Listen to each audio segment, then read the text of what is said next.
What's up, guys? Orca's here, and today we have another video. Today we get to talk about the Darlington throwback race, because yes, this is throwback weekend and there was 19 cars that had throwback schemes, I think, so it's pretty cool to see those. A lot of drivers don't like to participate, and even some of the drivers who do participate don't seem to like it for whatever reason. I don't know why that is. I don't know why it bothers them so much. Yeah, it was not a bad race anyways. Getting to the race, it wasn't a terrible race. I think I was just in a mood today. Like, I don't know why. Because looking back on the race, it really, I don't think it really was that bad. But for some reason, I just really did not enjoy the race like I should have, I feel like. I I was really considering giving it a D tier race, but then I was like, maybe I'm being too down. So I'll just say right now, this was like a C tier race, C minus. I'd say around the same as Martinsville. I'll give it like a C minus. It wasn't a bad race by all means, but I don't know. I was just kind of bored. The passing was hard. uh, the leader would get off by like 3 seconds within like the first two laps, and even on the final restart, the winner, Denny Hamlin, which we'll get to, just immediately took off and won the race by like over a second in 2 laps. So it's like, yeah, once the leader had clean air, it was basically over. And even then, the field would stretch out as well, so there wasn't really many passing. There'd probably be like a pass every like 3 minutes or so, in like the middle of the pack or something. You'd get some passes in the top 10. I'm not discounting that, but it was generally hard to pass, kind of like Martinsville. So I would say that took it down a little bit. It seems like other than between Daytona and Atlanta, every race has gone down in quality for me. Not to say that, again, not that they're bad races. We haven't had a bad race this year yet, except for the other series. But for the Cup Series, I don't think we've had a bad race yet. Some of them lately have just been a little bit, not as good, in my opinion. Or maybe I'm just getting tired. I don't know. But yeah, this race wasn't bad. We'll get to the winner, Denny Hamlin, here. Denny Hamlin steals the win right at the end. And maybe this is what, made me think this race wasn't so bad after all, because the ending actually was a little bit interesting. Within like the final laps after the first pit stop, we knew that Ryan Blaney had great long run speed. He would make up a ton of positions. He was like one of the only cars that was able to pass a ton of people all day. Ryan Blaney had a really good long run car. He seems to always have a really good long run car at tracks like this. And he was making his way up the field so fast. He was down 17 seconds on the leader, I think, and he made all of that up, got past Tyler Reddick, who was the leader. And unfortunately, right at the end, as soon as he passes him, I think we had like 4 laps left to go. We had 4 laps left to go, and Kyle Larson, who already had a wreck to start the race on lap 4, ends up crashing again with 4 laps left in the race, and we go to overtime. And then Denny Hamlin, I haven't really mentioned pit crews doing a good job for these races, but huge shout out to Denny Hamlin's pit crew. His pit crew, I would say, won him the race. Denny Hamlin was 3rd or 4th, I think, when the caution came out, and his pit crew ran an 8.3 second 4-tire stop, and he ended up going from 3rd or 4th to 1st off of pit road and just cruised to the win. I mean, Denny Hamlin's pit crew. Denny Hamlin did not win this race. He was not on his own. He was not in contention to win this race. He never was, really. But his pit crew stepped up, and Denny Hamlin knew what to do with it. Got the lead off of that, got the lead off the restart, and it was over. Denny Hamlin and his pit crew, just great race. I'll give Denny Hamlin credit. He does deserve some credit. I mean, he was running top 5 basically all day. Besides stage 1, he was running top 5 basically all day. And there was some weird stuff that happened with all the JGR cars in stage 1, but they all seemed to figure it out except for Chase Briscoe, which I'll get to. But they all seemed to figure it out. Denny Hamlin was still, even with, you know, the JGR car problems, he was probably still the best car out of all of them. He was the least amount of positions down from first place at one point.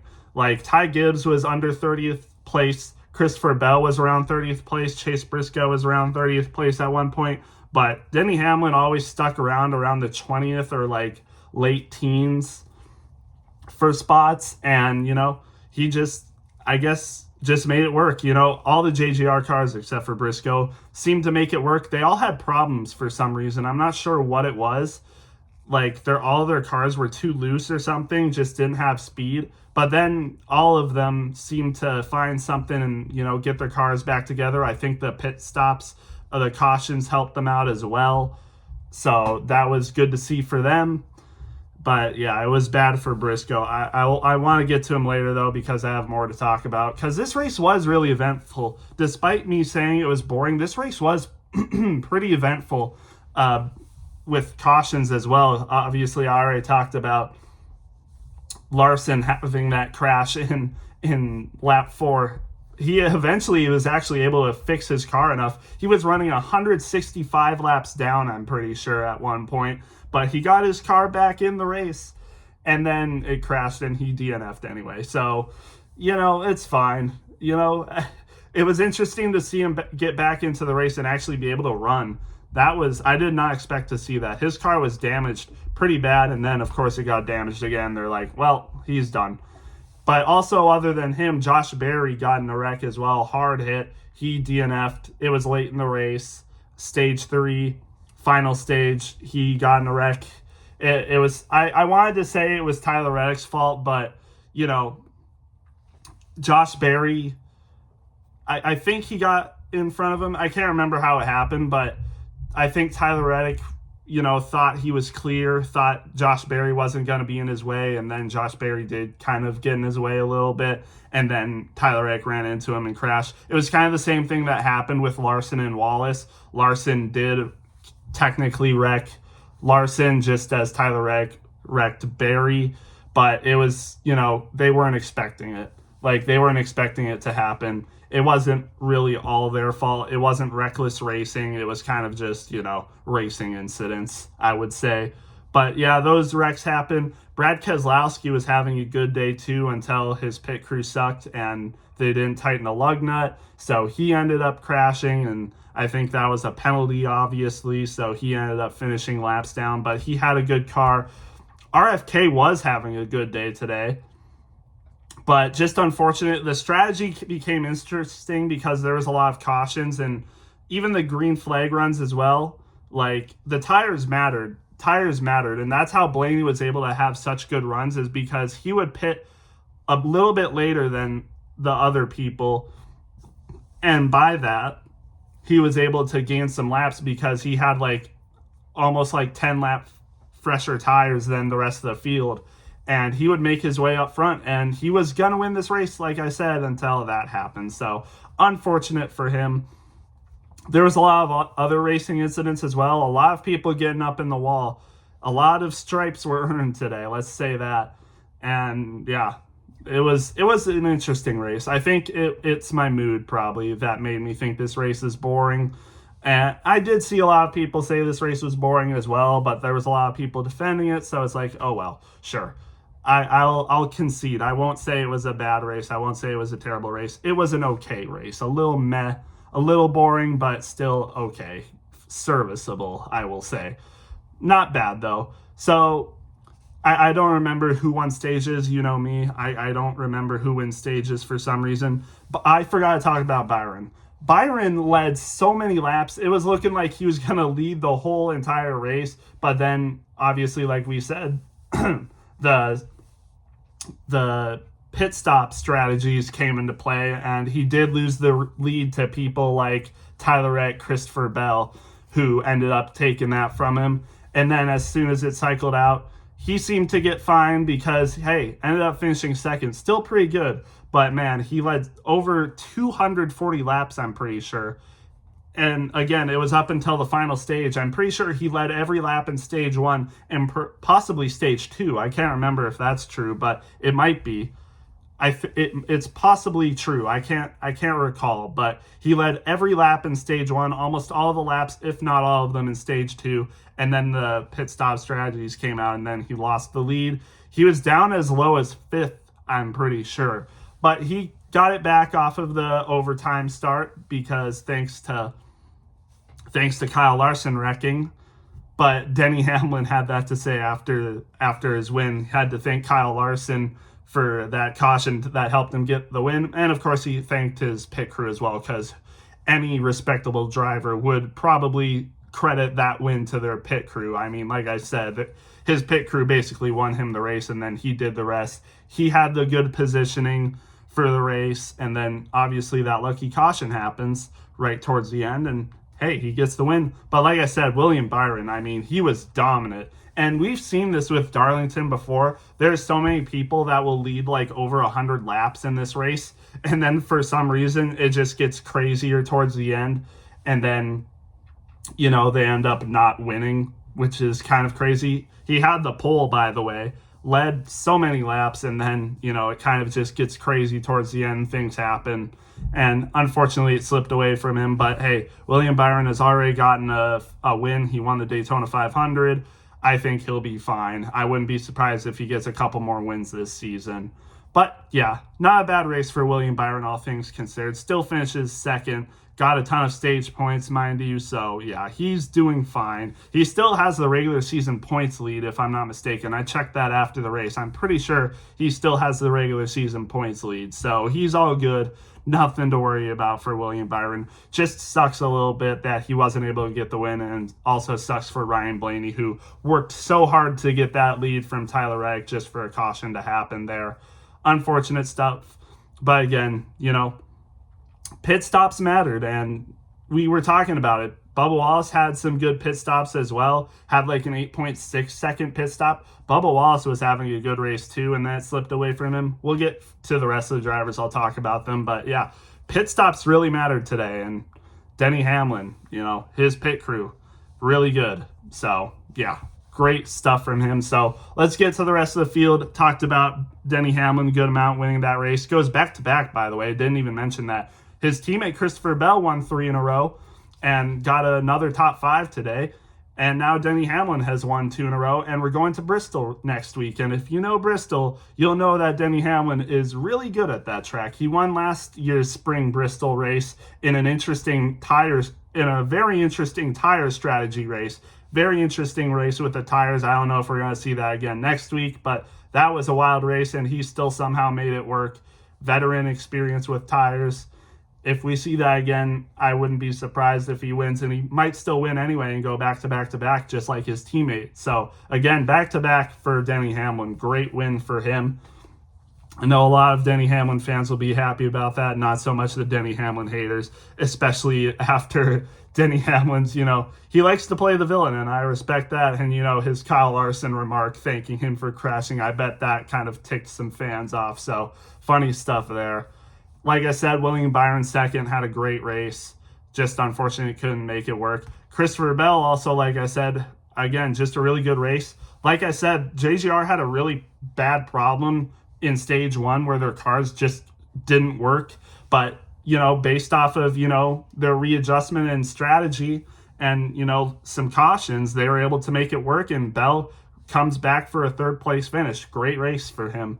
Possibly could have gotten his 4th win, but hey, I think he'll be very happy with the 3rd place finish, considering he already has 3 wins for the season.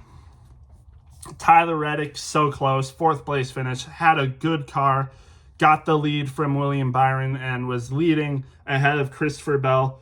But Ryan Blaney was going to beat him there. I mean, we all knew it. Ryan Blaney got by him pretty well. He was like 5/10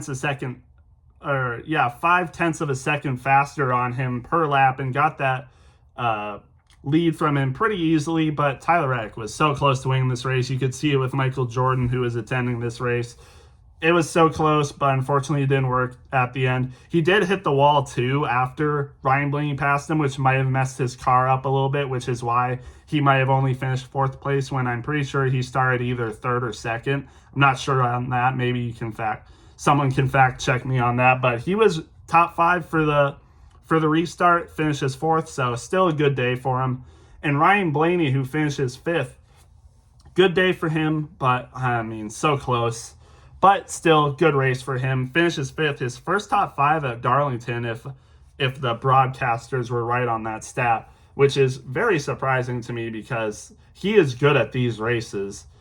So, I mean, I'll believe them. That's crazy. Ryan Blaney first top five. He almost didn't get it. Chris Buescher, who finished behind him, almost took it from him. He finishes sixth. Good race for him. RFK had a really good day today for the most part, but unfortunately some, strategy and unfortunate situations happened with the other two drivers, but Chris Buescher is still able to get a sixth place. He was running really good all day, was in contention, I would say, to get the lead, was running like third and second, ends up with a sixth. Pretty good day, though. Ross Chastain, seventh, quiet top 10 for him. Still, though, able to get it done. Same thing with Chase Elliott, quiet top 10. He was running very far in the pack. He was having the same issues or, maybe some strategy issues. Same thing as JGR. He was like running low 20s and was able to come back for an 8th place finish. Quiet comeback for him, but good job. Ty Gibbs ends up finishing 9th, so good day for the 3 JGR cars. Ty Gibbs needed a top 10 finish, has been struggling, and I think, if I'm not mistaken, this is his first top 10 finish of the season, unless he got one last week and I'm not remembering. I don't think he did. I think this is his first top 10 finish of the season. So good job for Ty Gibbs, much needed. We go to Bristol next week where, JGR is good at Bristol and Ty Gibbs is good at Bristol. I wouldn't be surprised if he gets a top 10 finish, and I almost expect him to, but, field is pretty good at Bristol. There's a lot of good people at Bristol, but I do expect he'll be at least top 15, and I almost do expect him to get a top 10 next week, so hopefully they found something. Hopefully Ty Gibbs has a resurgence for this season because the first few weeks were not good at all. And rounding out the top 10, we got Kyle Busch. Hey, good job for Kyle Busch getting a top 10 finish. Did not have a good car. He was pretty pissed off in this race that he couldn't pass anyone, but is able to get a top 10, so good for him. Austin Cindric, 11th, pretty decent race for him, was running top 10 for a good amount, ends up with an 11th, decent finish. Zane Smith finishes 12th. He was running in the top 10. He was so close to actually getting a top 10. I thought he was running as high as 7th place at one time, which was pretty surprising for I'm tired. I can't remember. I don't want to remember their teams at the moment. Front row. Thank you. But yeah, he was running pretty good today, so good for him. Joey Logano as well was running top 10 a lot of this day. Falls just short though, probably because of the strategy call. I think he was one of the first people that ended up pitting, so kind of lost a little bit of position there. Unfortunate for him. Todd Gilliland, 14th. Some people, not much to talk about here. Todd Gilliland, 14th, good race. Daniel Suarez, 15th, good race. And how about Ty Dillon and Colleague? Colleague has been low-key sneaky good this year. Ty Dillon with a 16th place finish. Who would have thought that Ty Dillon would finish 15th last week at Martinsville and 16th this week at Darlington? He is legitimately running better than some RFK and 2311 cars. He has been doing really good. I want to give credit to Ty Dillon because I did not think he would be running this good to start the season. I will point this out right now. Yeah, I'm going to the stats right now. Ty Dillon is 25th in the standings right now. He is ahead of people like Ty Gibbs, Carson Hocevar, Brad Keselowski, a 2311 car, and a lot of other people who would have thought would have been better this year. Even Justin Haley and Eric Jones. Like, he's been doing better than some notable drivers. So good job for Ty Dillon. A lot of people talk about him being bad, so I want to give credit to him. Good job. Eric Jones, 17th. He's sneaky good at this track, but with Legacy Motor Club, it's kind of hard to be good in that equipment. Still, though, a 17th when, Legacy is known for running outside the top 20. Still not bad. He was running 10th for a good amount of this race, so I'll give him credit there, but just, strategy at the end and stuff. Unfortunate. Another person who was running in the top 10 spots was AJ Allmendinger, who finishes 18th. And AJ Allmendinger right now is actually 16th in the standings right now. So Colleague is early in the season has been pretty impressive, low key. 18th for AJ Allmendinger, pretty good day for him. And then, some other unnotable drivers. I don't want to say unnotable. Good jobs for them, but Noah Gragson, 19th, decent. Shane Van Gisbergen, 20th. That's actually not bad for him. We know Shane Van Gisbergen isn't going to be the greatest at these oval tracks. He's a road course veteran. He's basically the next Marcus Ambrose. So, still though, 20th, not bad. 21st, Bubba Wallace. He had a good car at the start of this race, just the strategies and stuff, some problems. Ends up finishing 21st. Cole Custer, 22nd. Austin Dillon, 23rd. Justin Haley, 24th. Ricky Stenhouse, 25th. Ryan Preece, 26th. This one's unfortunate because Ryan Preece, he qualified third, had a pretty good car, got a good amount of stage points, but just towards the end, the strategy did not pan out well. He must have had some other problems because there's no way he would have fallen all the way to 26. Maybe the same problems as JGR had at the start. Unfortunate for him. He was having a good race, though. I thought he was going to get another top 10 today, but maybe at Bristol because he is good at short tracks. So, yeah. And then 27th is Cody Ware, and this would not normally be anything to sneeze at, but the reason this is so significant is because finishing in 28th is Chase Briscoe, and I've already seen this all over social media, people complaining about this, and I want to complain too because how is Briscoe finishing 28th when all of his teammates are in the top 10? I can't. They all figured it out. They all figured out their problems and were able to get it going. But for some reason, it's just Chase Briscoe that doesn't get it right. And it's not Chase Briscoe's fault. I want to make that clear. Chase Briscoe is not to blame for this. His team with slow pit stops. James Small, I'm assuming just bad calls. He's running bad. You didn't figure out what the other JGR cars and crew chiefs figured out. Why don't you try something different? But no, I guess we're just going to settle for a 28th place finish. And that's great that you're sorry. But we need to figure things out, man. If we keep doing this, I don't want James Small as a crew chief. Just unfortunate. We know that Briscoe can run better than this. And he's just not had a good start to the season. I know he's in the top 16 for points right now, but if this keeps happening, he's not going to make the playoffs. He's not, because there's going to be people that are going to have more points than him. If there's like 13 or 14 people that get a win this year, 13 or 14 people that get a win this year, and Briscoe might not, there's going to be other people that are going to be higher in points that finish better than him. So we need to figure something out. Briscoe needs to get a win. He has to get a good amount of points or else he's not going to make the playoffs. So, yeah, we need to figure something out because this cannot happen. All of the JGR cars had the same problem Chase Briscoe had, but their teams were able to figure it out, except for Chase Briscoe. And, we can attribute that to his pit crew. We can attribute that to his crew chief and, whoever manufactures these cars. Like, I don't know what's going on. But, hey, they figured it out. There should be no reason that Briscoe's team shouldn't have been able to figure it out. So, I don't know what needs to be done, but this better not happen. This better not happen again, because if it does, that's a red flag and something needs to change. So that's my Chase Briscoe rant, because I think that possibly him running bad today probably attributed to my boredness and kind of disdain for this race. So yeah, hopefully something gets figured out there. Anyways, for the rest of the field, we got McDowell 29th, Nemechek 30th, Austin Hill 31st. Carson Hocevar had a lot of problems, spun out twice, had some flat tires. He was a cause for a lot of the cautions, ends up finishing 32nd. Brad Keselowski, 33rd, had also a lot of issues, but was running good today. It's been a bad start to the season for Brad Keselowski. It looked like he was going to have a good finish today, and then the cautions started coming out. He was the cause for one of the cautions, and yeah, ends up finishing 33rd. A lot of laps down. Unfortunate. Riley Herbst, 34th.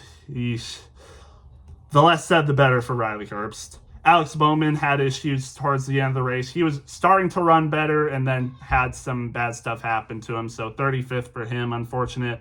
Josh Berry, again, like I said, had one of those hard hits. Finishes 36 DNFs. Kyle Larson ends up DNFing at the end after he was 165 laps down and then gets in another crash. So he's done. And then J.J. Yaley in 38th, last place. Not sure what happened, but I'm pretty sure no one really cares. So, yeah, that's the race. Like I said, kind of a boring race. Some of that might be attributed to just my mood today and how Briscoe finished, but I did change my mind. I still think this was a good enough race. Serviceable, not a bad race, but yeah. That's what I thought. Let me know what you guys thought, and I'll see you in the next one.